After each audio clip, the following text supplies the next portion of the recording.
I'm now in my 70th year on this planet, and I look in the Google News, and what do I see? People being slaughtered, people realizing that their lives have been shattered, and nothing has improved with the advent of modernism.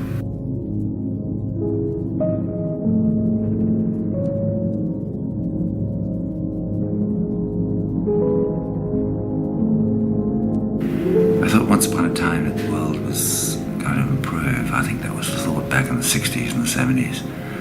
Now, with all the struggle of different people for humanity, for humanism, a new humanism, the world is going to improve.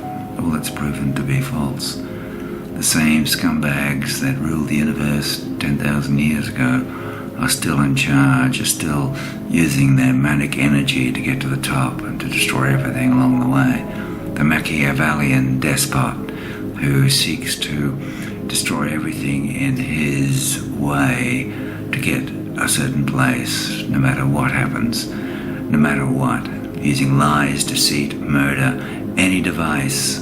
Even whole wars are fought with millions to die in order for individuals to benefit, thrive, and use the falsity that has come from modernism, the lie that has been shared amongst the populations of the world in the industrial complex, in the industrialized countries, or the post-industrialized countries of the world. And these lies give the false sense of security that everything is somehow or other getting better.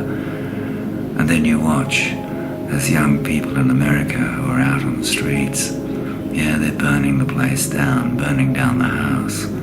For that house has contained the destruction, has contained the deceits, has contained the slavery that has bound people into a kind of second-class citizenship.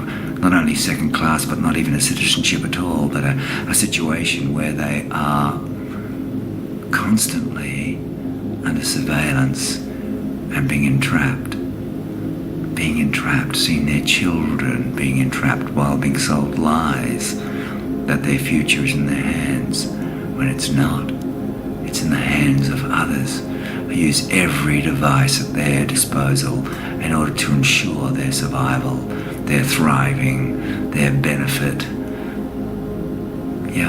The world hasn't been really improving over the last 50 years. So I'm in my 70th year. Instead of seeing advancement, I see it going backwards to some extent. And people will say, but the world is actually better off now than it was once before. Well, possibly it is. But we have the knowledge, we have the information, the sense, the age of reason, the age of rationality, the age of almost idealism, an idealism that allows humankind to see a potential, to understand, to have an awareness of potentiality of the human spirit. And yet everywhere that has then just been co-opted into being just another element, another device in the hands of unscrupulous pigs. That's a benefit to pigs, unscrupulous beings that wish to dominate, enshrine their own power, and move against anything that challenges it. That's the world. Orwell was right. Humanity with a boot on the face of humanity is the picture that maybe we might ascribe to.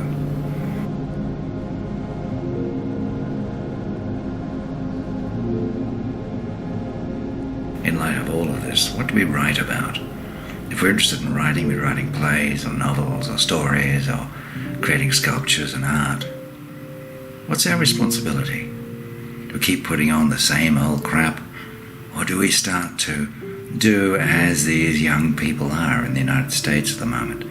I saw these people being interviewed, and they were so articulate as to the reasons why the house was being burnt, why they were out on the streets, why there was this rage that was pent up and now had to fire out. They pointed out they learnt the violence.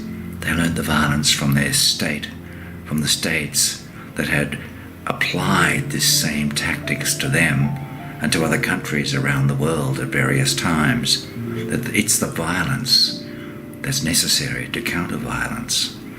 Now, whether that's necessarily the right idea or not is irrelevant.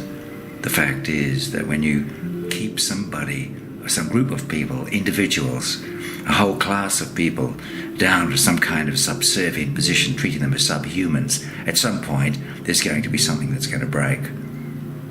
Now, as a writer, what's our responsibility? How do we handle the violence? Is there anything beyond it? Is there anything that we can actually do that's going to in some way be insightful without preaching? For heavens above, there's enough preachers in the world. Without preaching, but just to use our skill, use the writing skill to elucidate, to make clear what are some of the things that we need to be aware of within our culture. What is the epic nature, as Brecht would say? What is the epic theatre? What is the epic environment? What is the historical circumstances that all of our writing needs to be shaped by? These are difficult questions, and ones that we need to be focused on if we are to support in some way the advancement of humankind from the kind of sludge, if you like, or as somebody once called it, the swamp, that many people in the world find themselves in. And if we're in a privileged position, as a writer, you're in a privileged position. We all are. Even if we're financially, it may not be the greatest thing for some people, but it's a privileged position to be able to think outside the box and not have somebody with a boot standing upon our face at the same time. What is our responsibility? What are we writing about? What are we doing? Are we out on the streets in support? Are we standing side by side as well as putting our pen to paper or typing our fingers on the keyboard?